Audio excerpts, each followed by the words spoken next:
Thank you for joining us for the Interviewing Skills workshop hosted by Norman Career Services at Arkansas Tech University. We'll be going over a variety of different types of interview questions you may be asked in your job search, graduate school search, or potentially even applications for a scholarship today. To begin, let's talk about the purpose of an interview. For the hiring process, it is usually the last step or one of the last steps after you have already applied for a position and maintained contact with a company.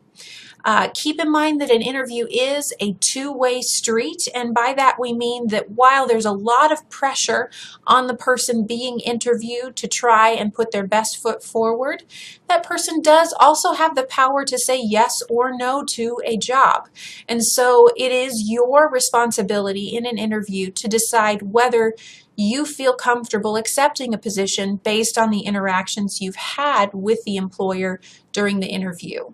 It is a conversation, so it is your opportunity to learn about the company, the job, and your potential boss as well. So we will be going over a couple of specific types of interviews today, as well as how to prepare for them. The first of which is going to be the traditional interview question. These are the ones that we have heard about for years and years, and you may have been asked before even without going on an interview. Things like, why would you like to work for this company? Or tell me about yourself. Tell me a little bit about your background. Or what do you know about the job? They usually have fairly straightforward answers, which is helpful, and it is an opportunity for the employer to get to know you a little bit as a candidate. When answering traditional interview questions, we want to keep a couple of things in mind. Number one, listen very carefully to the question. Sometimes, especially when we're under pressure like we are in an interview, there's the possibility that you could hear the beginning of a question and then immediately start thinking about what answer you would like to give and miss the rest of the question or forget the question or sometimes even completely misinterpret the purpose of the question. So be sure that you are listening carefully, which is also why we recommend that you pause before answering. Collect your thoughts. It is okay for there to be a little bit of silence in the room so that you can give the best, most cohesive answer you have. Finally, make sure that not only are you being direct and to the point with your answer so that we don't go into random tangents during the conversation, but we want to customize our answer to the question, the job, and the company. This is why we recommend that you do a little bit of research on the company in advance, as well as a little bit of studying of the job description so that you can respond to the question while also addressing things you know are important to the employer that you're speaking with. Screening interviews are typically more traditional questions like we just discussed, but they're not the last step before hiring. A company, especially larger organizations, may do a screening process where they have a Skype or FaceTime call or Zoom call with you, or get on the phone and talk with you before they bring you in to meet in person. This is a way of narrowing the pool of candidates without the added expense of travel. So a screening interview may be relatively short. It usually will have pre-scripted questions, and there's a possibility that the person interviewing you may not be your future boss. They may be someone from the human resources department that is just beginning the hiring process and screening you before you are put in contact with the person who would be your direct supervisor. Behavioral interview questions we're going to spend a little more time on today because these tend to be a little bit tougher. These are typically the questions where you are asked either tell me about a time when you have done something specific or tell me how you would handle a hypothetical situation. And employers tend to use behavioral questions as a way to weed out unwanted behaviors but also to judge sometimes the character of the candidate or even their ability to cope with certain situations. And so your responsibility in a behavioral interview question scenario is to give as specific an example as possible. When we get very specific with our answers to a behavioral question in particular, we are able to gain the trust of the person listening because the story is believable, and we are also able to establish this sense that we do indeed understand the topic, understand the position, and understand what is expected of us. So when we're dealing with behavioral questions, it's important that we focus on successes more than failures, but you can talk about both as long as we talk about what we learned when we bring up the less positive aspects of our past. Also, get comfortable talking about experiences where you have gone above and beyond, because that is going to be a specific detail or story that will perhaps resonate with a future employer. It's okay to talk about challenges that you have faced or even conflicts that you've dealt with, as long as we talk about a positive outcome at the end of it. How did you work through it? What did you learn? How was the situation solved? Or perhaps even what are you still doing to make sure that whatever that issue is either under control or something that you're improving upon. The STAR method is a great way to make sure that we are giving these detailed examples to behavioral questions while also staying away from going off topic or on a long conversational tangent. STAR stands for situation, task, action, and result. Another way of explaining this would be the situation would be setting the scene. If I were to tell a children's bedtime story, setting the scene might start with something like Little Red Riding Hood was hopping through the forest, headed to her grandmother's house. We just tell our listener a little bit so that they understand the specific situation that you were a part of. Second, with the task, we are making sure that we describe the specific problem at hand or item that you had to tackle. In a story like Little Red Riding Hood, the problem might be that she came up to her grandmother's door and heard unpleasant noises inside, an upset grandmother, and perhaps some growling or something like that. And then action is going to be the step in your storytelling where you spend some time to talk about how you specifically solved or addressed the task that you have already brought up and what action you took to make that happen. This does need to be about you, not someone else. So with Little Red Riding Hood, perhaps she decided to get real brave and kick the door down because she was worried about her grandmother after hearing all those horrific noises on the inside. And finally, the result. The result needs to be something that happened as a direct response to the action that you took. And here's the key, it does need to be a positive result. If I told the Little Red Riding Hood story and ended by talking about the wolf eating Little Red Riding Hood whole to a small child, that child probably would not go to sleep very easily at night. So in an interview, we need to do the same thing. If I talk about an action that I took, the result that I give for that action needs to be a positive one. It needs to be something that I caused that had a positive result. If you're giving an answer to a behavioral question with a very specific scenario from your past, we need to ensure that it has a happy ending, or it's probably not the best example to give. Either that happy ending is a positive result or maybe even something that you have learned and implemented since, but something positive needs to happen at the end of that story, okay? So this is a brief overview of the STAR method, but it works very well for behavioral questions because if I'm asked a hypothetical about how I would accomplish something, I can respond to it as if I was asked how I have handled it in the past. Because someone who doesn't know me very well is going to feel much more likely to trust my opinion if I'm speaking from past experience than just in hypotheticals about what I believe I would do in the future. So don't be afraid to get into detail and tell very specific examples in response to behavioral questions so that you can establish that trust with the employer and show them how much you really do know about the job or the responsibilities you would be taking on.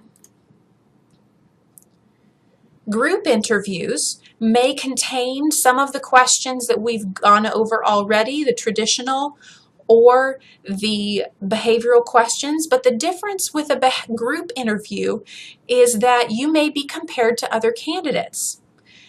There are situations where when you're brought in for an interview, you're not the only one being interviewed.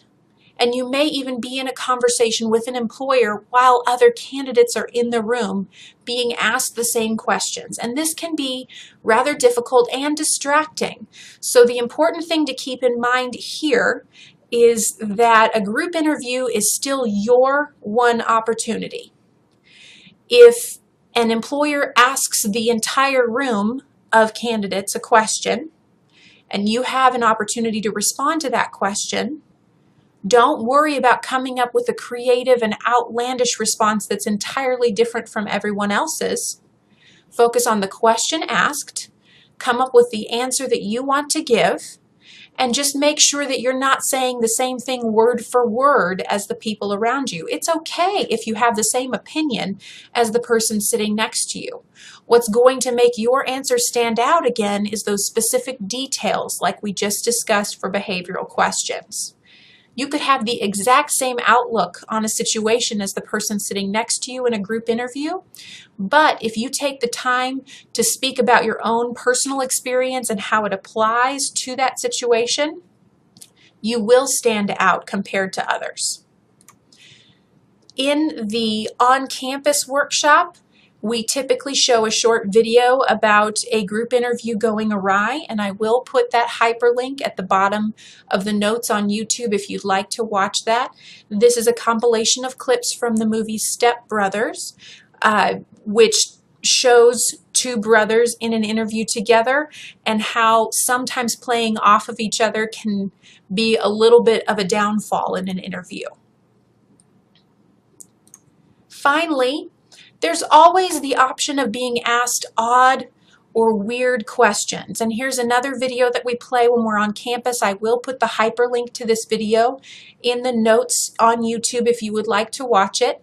But there are some companies that are known for asking odd questions. If you're asked something that sounds completely off the wall, know that the employer understands it's an off-the-wall question, and your ability to respond to it may be just as valuable as your actual answer. So take a deep breath, think through what it is that you want to communicate, and then go ahead and give an answer. We can't control the opinions of everyone else in the room, but what we can do is project confidence and own the moment with whatever answer you have, even if it is kind of an odd question that you could not have planned for no matter how hard you tried. Okay, and as far as preparation, I mentioned some of these before, but make sure that you are practicing before an interview. If you go to the Career Services website for Arkansas Tech University, we do have a list of sample interview questions that are fairly common, and you can go over those yourself and just mentally prepare for the examples you might give or how you feel about certain things so that you're not completely surprised if it comes up. We do want to research both the company, things like their mission statement or values or motto, as well as the specific job description. If there is any possibility that the employer could be bringing up salary during the interview, you will want to do some research onto what an appropriate salary for that position is, but we want to avoid actually committing to a number or even a range for salary during an interview unless you are given a job offer. Wait until the offer is on the table to talk about money. Finally, on the more Specific notes: make sure that when you get ready, you plan far in advance, know what you're going to wear, and also make sure that it's pressed and dry cleaned. We want to arrive at the facility where you are interviewing early, if at all possible. Do not walk in the door more than 5 to 10 minutes before your meeting, because we don't want anyone at the front desk to feel like they have to entertain you for a long period of time.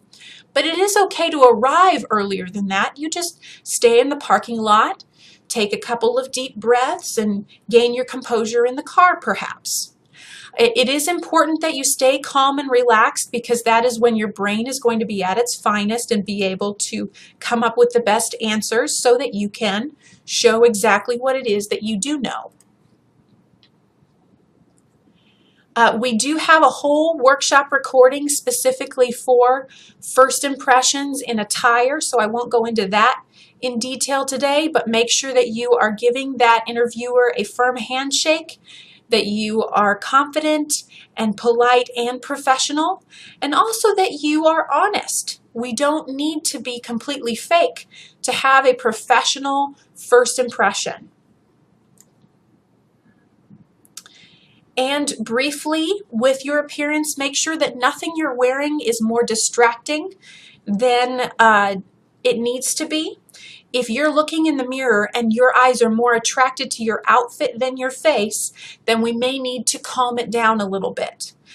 The first impression is all based on appearance, but once you start talking, we want the employer to focus on your face and all the intelligent things you're saying rather than what you're wearing. And a few things that we don't need to worry about the day of. Your cell phone.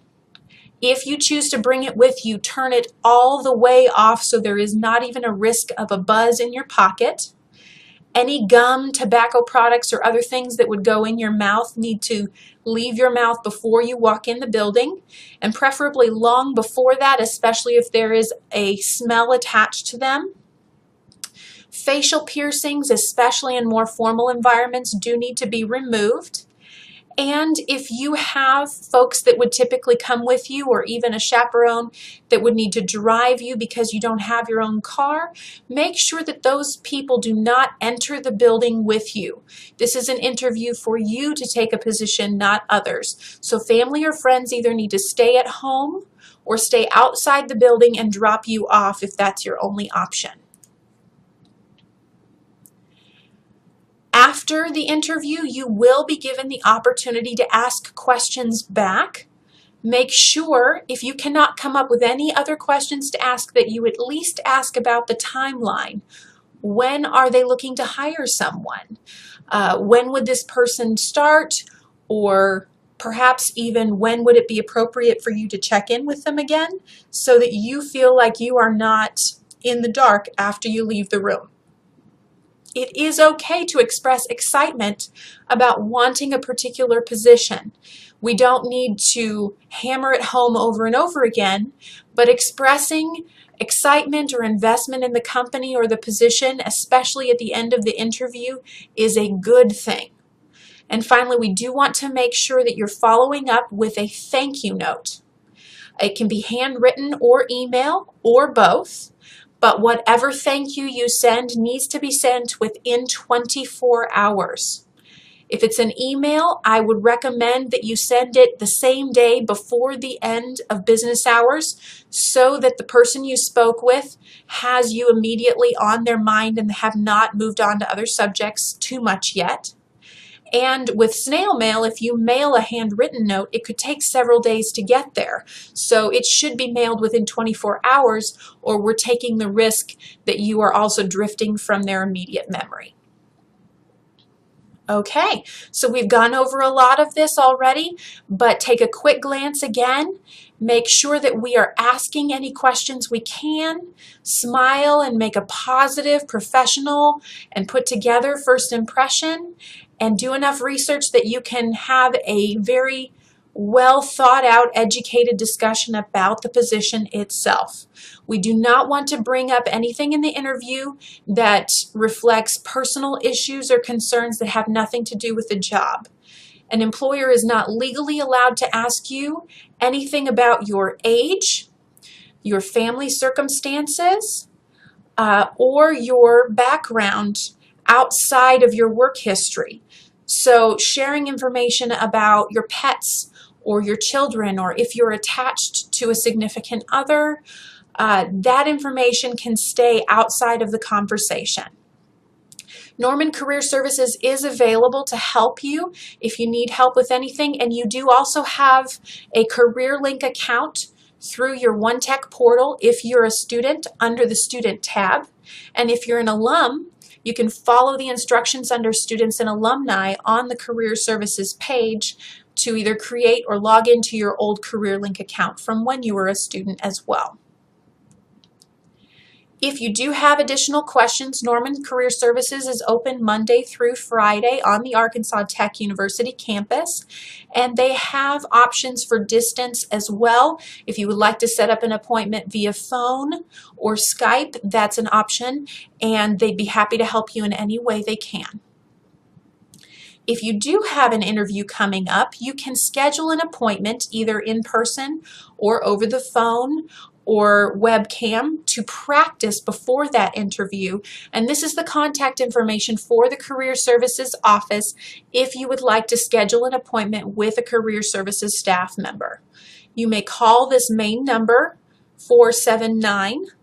479-968-0278, or you may email this address, career.services@atu.edu. Thank you so much for joining us, and please feel free to contact the Norman Career Services office if there's anything that can be done to help you in the future. Have a good day.